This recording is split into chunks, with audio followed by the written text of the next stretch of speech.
I think sometimes it's important to emphasize the trauma, I want to say struggles, the pain of the past to learn.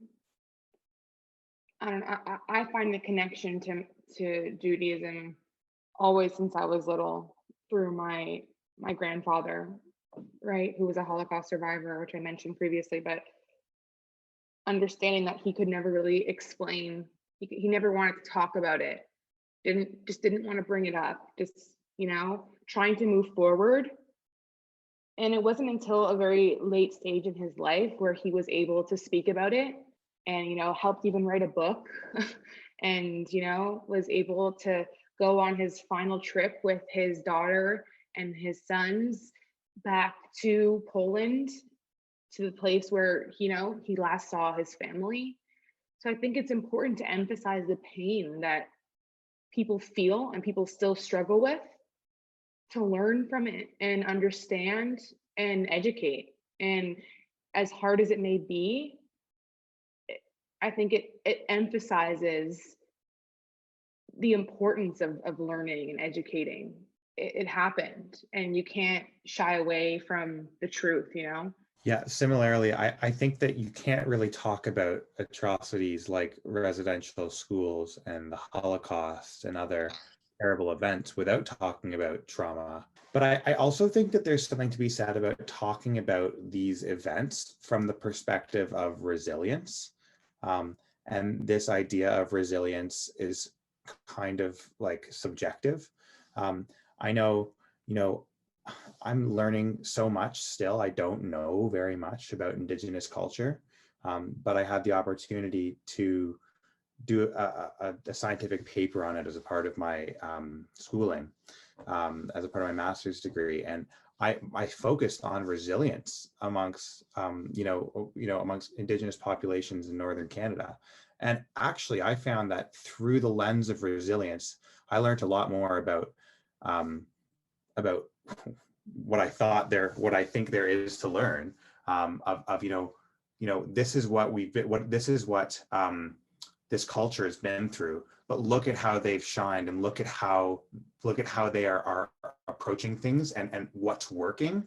I think it's an inspirational way to do it. And same with the Holocaust. I went on this March of the Living, and all about the March of the Living was so inspirational because it was like, look at us.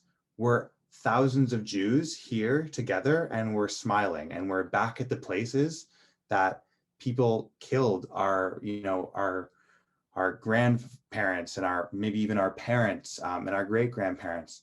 And this has happened so many times throughout history, but look at us, we're still here. And it's a much more inspirational way to look at things. And I think that you can't talk about these instances without trauma, but it also needs to be framed from a perspective of resilience. I completely agree with that statement. I think educating people on our trauma is just as important as educating on all of our success and triumph as well. Because through all that hardship that our people have faced and how it was supposed to knock us down, it was supposed to wipe us out, it didn't, and that we're still here and we're still pushing, we're still fighting for our culture and language. And a lot of our people are very successful, and I think that's an important thing to add in as well. Yeah, I agree. When you talked about how it's very important to learn about the bad and the good at the same time, I've noticed throughout my years of learning about different cultures and different people in school, I feel like for me, I like the approach that we talk about the beginning of who we are, and where we come from, and then we start delving into the more under details of things, you know what I mean? You go underground and dig deeper, and then you start to get a better understanding of the inside of people and the culture and everything and the history, where we get our where we show our persistence and our who we are, just growing, and how we've battle through these major things in our lives that are spoken about today in school. And it is very significant to show that many of these groups and people have pushed still, and they're still alive to this day.